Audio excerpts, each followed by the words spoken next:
로마의 황제들은 팍스 로마나를 외쳤습니다. 로마의 평화, 로마에 의한 세계 평화를 외쳤는데 그거를 라틴어로는 팍스 로마나. 로마에 의한 평화를 외쳤던 인물 중에 AD 92년 도미티안 황제는 황제 숭배를 명령했습니다. 로마의 11대 황제 도미티아누스는 황제 자신을 도미누스 에트 데우스라는 말을 사용했습니다. 도미누스, Lord and God. 도미누스 주와 하나님으로 숭배할 것을 명령하게 됩니다. 로마 황제는 도미누스이며 로마 황제는 데우스이다. 로마 황제는 주님이시며 로마 황제는 하나님이시다. 이렇게 외치도록 했습니다. 로마의 모든 사람들은 황제 이름으로 지어진 신전으로 나갑니다. 로마의 동찰에 있던 사람들은 반드시 이 신전에 가서 향을 피워 제단에 드리면서 카이사 퀴리오스를 외쳐야 됐습니다. 카이사 퀴리오스, 시저 퀴리오스. 시저는 주님이시다. 황제는 주님이시다. 이렇게 입을 크게 벌려 외쳐야 했습니다. 잡신을 섬겼던 로마인들은 가능했지만은 유일신 사상을 갖고 있었던 기독교는 도무지 황제를 퀴리오스라고 주님이라고 부를 수가 없었던 겁니다. 그래서 이것 때문에 많은 기독교인들은 순교의 제물이 되었고 예수님의 제자들도 전부 순교의 제물이 되었습니다. 오직 한 명 남은 사람 사도 요한은 황제 숭배를 거부하다가 체포되어 정치 종교 사범을 가두어두었던 천혜의 감옥 바트모스 섬의 밤모섬에 유배되어 갔습니다. 모든 사도가 다 순교의 제물이 되고 남은 한 사람 한 제자 요한도 지금 유배지에서 죽음 앞에 놓여 있습니다. 초대교회가 무너지는 소리가 여기저기서 들려옵니다. 교회가 무너지는 소리가 들려와요. 사도들 다 죽었어요. 그리고 마지막 사도인 사도 요한도 유배지에서 지금 죽음의 날을 기다리고 있는 겁니다. 황제의 특명이 아니면 분리할 수 없는 혹독한 유배지에서 교회 무너지는 소리를 들으면서 차가운 바닥에 무릎 꿇은 노 사도의 모습을 우리는 생각하게 됩니다. 바트모스 섬에서 차가운 바닥에 무릎을 꿇고 앉아서 기도하는 노 사도에게 하나님의 음성이 들려왔습니다. 그 말씀이 바로 오늘 성경 본문 말씀입니다. 그 당시의 상황을 인간적으로 보면 대단한 해법으로 보이지 않습니다. 만약에 인간적으로 해법을 제시한다면 하나님께서 우리 주님께서 말씀하시기를 요한아 걱정하지 마라. 내가 저놈의 로마 황제들 다 쓸어버리고 내가 이 땅에 기독교를 번창하게 해주겠다고 말하는 것이 가장 좋은 해법이겠지만은 우리 주님은 그런 해법을 제시하지 않으셨어요.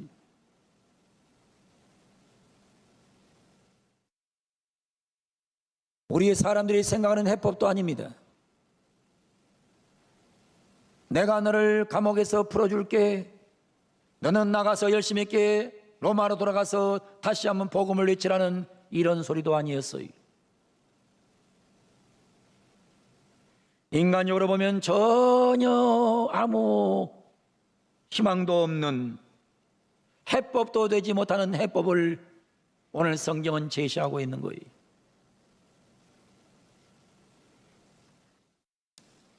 오늘 성경에서 우리 주님이 제공하는 해법은 첫 번째, 내가 함께하고 있다고 하시는 것입니다. 내가 함께하고 있다. 내가 너와 함께하고 있다 라는 말씀입니다. 오늘 보면 1절에 보면 에베소 교회에게, 교회의 사자에게 편지하라. 오른손에 7뼈를 붙잡고 7 금초대살을 거니신 이가 이르시되, 우리 주님은 말씀합니다. 내가 7 뼈를 붙잡고 있다. 여기서 7 뼈는 누구입니까? 요한계시록 1장 32절에 보면 그 해법이 나옵니다. 내가 본 것은 내 오른손에 7 뼈의 비밀과 또 7 금초대라. 7 뼈는 7 교회의 사자요, 7 촛대는 7 교회니라. 우리 주님이 7 교회의 주의 종들을 붙잡고 계시다는 겁니다. 그리고 7 금촛대 사이를 거닐고 계시다는 것입니다. 한마디로 말하면 내가 붙잡고 있고 내가 거닐고 있다는 거예요. 지금 교회가 다 무너지는 소리가 들려요. 사도들 다 죽었어요. 밤모섬에 사도 요한 유배당에 가 있어요. 교회가 다 무너져서 이제는 이 땅에 교회가 사라질 위기가 온 것 같아요. 근데도 하나님은 사도 요한을 통해서 말씀하시는 거예요. 내가 7 뼈를 붙잡고 있다. 내가 7 금초대 사이를 거닐고 있다. 한마디로 하면 내가 너희와 함께하고 있다. 우리 주님께서 이렇게 차가운 바닥에서 무릎 꿇고 앉아있는 사도 요한에게 계시의 말씀을 던져줍니다. 두 번째로 주님은 내가 안다고 말씀하십니다. 오늘 성경 2절 3절에 이렇게 말합니다. 내가 내 행위와 수고와 내 인내를 알고 또 악한 자들 용납하지 아니한 것과 자칭 사도라 되 아닌 자들 시험하여 그의 거짓된 것을 내가 드러낸 것과, 그리고 주님은 계속해서 말씀을 하세요. 또 내가 참고 내 이름을 위하여 견디고 게으르지 아니한 것을 아노라 그랬습니다. 주님이 아신다는 거예요. 알고 계시다는 거예요. 뭐를 알아요? 내가 내 행위를 알아. 내가 내 수고를 알아. 내가 내 인내도 알아. 악한 자를 용납하지 않는 것도 알아. 자칭 사도들의 거짓을 드러내는 것도 알아. 내가 참은 것도 알아. 게으르지 아니한 것도 알아. 내가 다 알고 있어 라고 말씀하는 것입니다. 사도 요한아, 내가 다 알고 있다는 겁니다. 그러면서 주님은 해법을 제시하세요. 너의 문제는 다른 것이 아니다. 네 문제는 첫사랑을 잃어버린 것이라고 말씀합니다. 내가 너와 함께하고 있어. 내가 너의 행위를 다 알아. 근데 너에게 한 가지 문제가 있어. 그 한 가지 문제는 첫사랑을 잃어버렸다는 거예요. 그래서 오늘 성경 4절은 이렇게 말합니다. 그러나 너를 책망할 것이 있나니 너의 처음 사랑을 버렸느니라. 교회에 불어닥친 광풍우는 황제 문제가 아니라는 겁니다. 교회에 불어닥친 광풍우는 이단도 아니라는 거예요. 교회에 불어닥친 광풍우는 첫사랑을 버린 너희의 문제라고 말하는 것입니다. 여러분, 첫사랑, 여러분 사랑해 보셨습니까? 첫사랑이란 단어를 들으면 어떻습니까?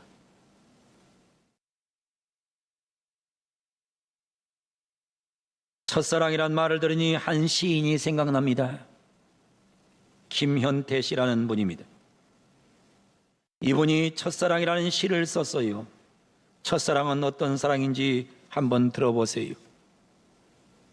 눈을 다 감고도 갈 수 있느냐고 비탈길이 나에게 물었다. 나는 대답했다. 두 발 없어도, 아니 길이 없어도 나 그대에게 갈 수 있다고. 여러분이 굉장히 대단한 표현을 쓰고 있죠. 첫사랑이 뭐예요? 눈을 다 감고도 갈 수 있냐고 비탈길이 내게 물었다는 거예요. 눈 감고 비탈길 갈 수 있느냐? 그때 뭐라 그래요? 나는 대답했다. 두 발 없어도 갈 수가 있고, 아니 길이 없어도 나 그대에게 갈 수 있다고. 이것이 첫사랑입니다. 자신감이 넘쳐 흐르고 있습니다. 사랑을 위해서라면 어떤 희생도 감내할 각오가 되어 있습니다. 용감합니다. 어쩌면 이 사랑은 무모하리만큼 예상을 가지고 있는 사랑인지도 모릅니다. 그만큼 첫사랑은 앞뒤를 재거나 계산하지 않는 순수함이 넘친다는 증거입니다.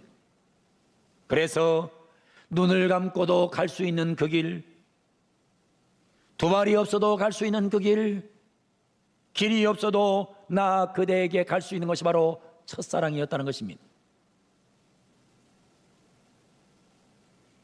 우리가 주님에 대한 첫사랑을 과연 가지고 있는가? 비탈길이 나오면 정말 눈 감고도 비탈길을 오를 각오가 돼 있는가? 두 발이 없어도 정말 주님을 사랑할 수 있는가? 길이 없어도 우리가 정말 주님을 향해서 갈 수 있단 말인가?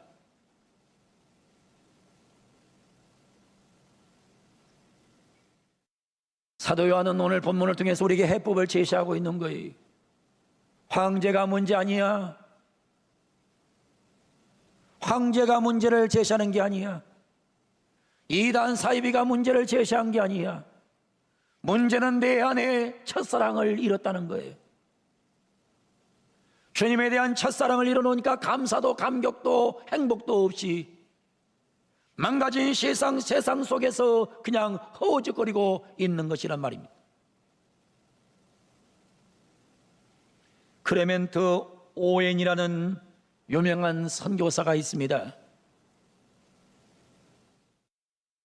클레멘트 캘링턴 오웬, 1867년 7월 19일 미국 버지니아 주에서 태어났습니다. 햄튼 시드니 대학, 햄튼 시드니 칼리지에서 공부했고, 뉴욕 칼리지에서 졸업했고, 유니온 신학교를 졸업하고 버지니아 대학 유니버시티 오브 버지니아에서 의학을 전공했습니다. 신학을 한 사람이 무엇을 위해서 의학을 공부했을까요? 신학만 하면 복음 전파를 할 수 있는데 왜 의학까지 공부를 했을까요? 클레멘트 오웬은 주님에 대한 첫사랑에 빠진 사람입니다. 주님을 너무너무 뜨겁게 사랑을 했어요. 너무너무 주님을 뜨겁게 사랑하면서 그는 무엇을 생각을 하느냐? 그 당시에 가장 세상에서 낙후된 나라 조선이라는 이름을 듣게 돼요. 나는 조선 땅으로 선교사로 가야 되겠다. 근데 자꾸 들으니까는 어떤 소리가 들려오느냐? 조선 땅은 복음도 필요하지만은 수많은 환자들이 있기 때문에 의사의 자격증이 중요하다. 그래서 신학을 마친 오웬은 주님에 대한 첫사랑 때문에 의학을 공부하기에 이르러요. 그리고 1894년 목사 안수를 받고 1897년 한국 선교사로 조선 선교사로 임명되어 1898년 11월 5일 조선으로 입국하게 됩니다. 오웬은 서울에 와서 한국어를 배울 겨를도 없이 서둘러 목포로 내려가서 유진별 선교사의 목표 선교부에 합류하여 열심히 한국어를 배우면서 의료 선교를 하며 교회에서 성경을 가르치게 이릅니다. 1900년 10월 12일 북장로교회 소속 한국 선교사이며 여자 의사인 조지아나 횡틴 선교사와 언더우드 목사님 사택에서 결혼식을 올리게 됩니다. 오웬 선교사는 신학과 의학을 공부하였으므로 이 두 분야의 시간을 쪼개 이르다가 보니 화로가 겹치고 기후나 풍토에 적응하기 매우 어려운 처지였습니다. 그리하여 부부가 함께 몸이 쇠약해지고 급기야는 병환이 심해져서 다시 미국 땅에 가서 치료를 받게 됩니다. 치료를 받았으면 미국 땅에서 살아야 될 텐데 주님에 대한 첫사랑 때문에, 조선 땅에 대한 첫사랑 때문에 다시 조선 땅으로 돌아옵니다. 첫사랑에 빠진 조선 영혼을 버려둘 수가 없었습니다. 그의 선교 지역은 전남, 화순, 보성, 장흥, 순천 등 13개 군이었습니다. 그의 주님에 대한 사랑, 조선 영혼에 대한 사랑이 남달리 컸습니다. 한 해에 200명이 넘는 사람에게 세를 줬고 430명 이상의 학습교인을 만들어낼 정도로 그는 열정을 다해 복음과 의술의 사명을 감당했습니다. 1909년 2월 순회 전도를 하던 중 과로로 쓰러졌습니다. 오해는 급성 폐렴으로 1909년 4월 3일 토요일 저녁 10시 45분 숨을 거두었습니다. 그리고 그가 그렇게 사랑했던 첫사랑이었던 주님으로 인하여 만족했고 그 주님 품에 안기게 되었다고 기록해 놓고 있습니다. 여러분, 왜 전라도 쪽에, 왜 전남 쪽에 기독교가 많은 줄 알아요?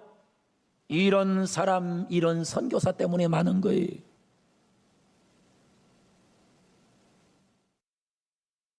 완전히 첫사랑에 빠져버린 이 사람, 주님에 대한 첫사랑으로 인해서 그 사랑을 기억하고 그 사랑 때문에 비탈길을 놀랐고 그 사랑 때문에 길이 없어도 길을 찾아갔고 수없는 고난과 역경을 싸우면서 조선 땅에 복음을 전했던 그 인물, 클레멘트 캘링턴 오웬 목사.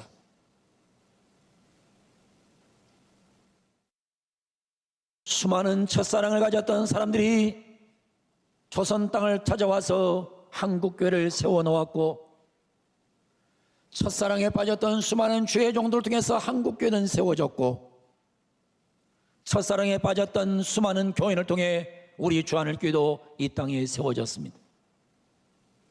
지금 우리 한국교회는 무서운 풍랑 앞에 서 있습니다. 저출산의 시대, 교회에 대한 신뢰가 완전 파괴된 이 비참한 시대, 그런데 여기에 찾아온 무서운 코로나19라는 전염병, 교회에 무너지는 소리가 여기저기 들려옵니다. 저는 요즘 기도하고 앉아있을 때마다 자꾸만 들리는 소리가 있습니다. 한국교회가 무너지는 소리, 교회가 막 무너지는 것 같아요. 그래서 하나님 앞에 하나님, 이 한국교회가 왜 이렇게 무너집니까? 라고 기도하는 가운데 하나님께서 오늘 성경 요한계시록 이 본문 말씀을 저에게 던져주었어요. 주님 말씀하세요. 내가 붙잡고 있다. 내가 거닐고 있다. 사랑하는 주의 종아, 내가 붙잡고 있어. 내가 거닐고 있어. 내가 함께한다. 내가 다 알고 있다. 이거 한 가지만 요구한다. 국가도 문제 아니다. 불신자도 문제 아니다. 전염병도 문제 아니다. 잃어버린 첫사랑이 문제라고 우리 하나님이 말씀하고 계시는 거예요. 한국교회가 일어날 수 있는 비결은 딱 한 가지밖에 없어요. 코로나를 이기는 것도 아니고 우리가 전염병도 문제가 아니에요. 불신자도 문제가 아니에요. 세상의 기독교를 억압하는 언론도 문제가 아니에요. 가장 큰 문제는 주님에 대한 첫사랑을 잃어버린 것이 문제라는 거예요. 우리가 세상을 살다 보면 알지만은 내가 첫사랑만 기억하면 뭐든지 극복할 수 있는 거예요. 여러분, 가정의 위기가 왜 와요? 첫사랑 잃어버리니까 가정의 위기가 와요. 교회의 위기가 왜 와요? 교회에 대한 첫사랑을 잃어버리니까 위기가 오는 거예요. 주님과 나 사이에 왜 위기가 와요? 주님과 나 사이에 처음 만났던 첫사랑이 망가지니까, 잊어버리니까 문제가 생기는 거예요.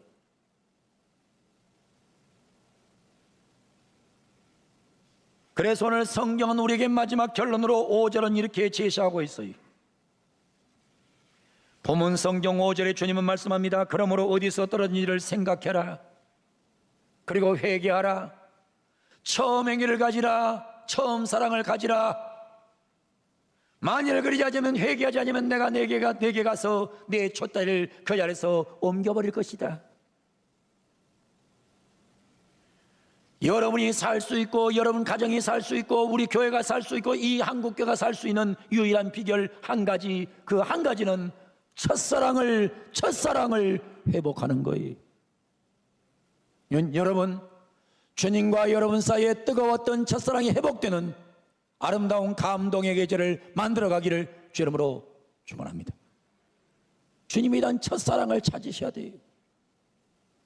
여러분, 내 안에 주님에 대한 첫사랑이 있다면 비탈길이 무슨 문제가 되겠어요? 눈을 감고서도 비탈길로 올라갈 수 있는 거 아닙니까? 두 발이 없어도 달려갈 수 있는 거 아니에요?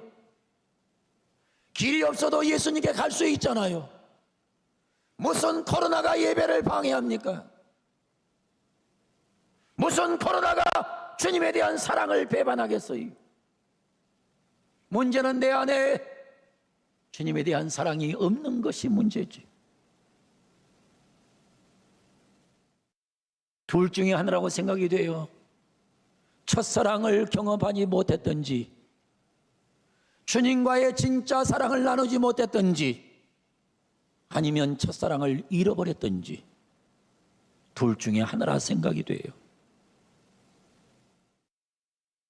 여러분이 만약에 주님과의 사랑을 간직하지 못했다면 주님을 만나서 주님과 뜨거운 사랑을 경험하는 계기가 되기를 바라고, 여러분이 첫사랑을 잃어버렸다면 첫사랑을 찾을 수 있는 그런 복된 역사가 오늘 예배를 통해서 시작되기를 주 이름으로 축원합니다.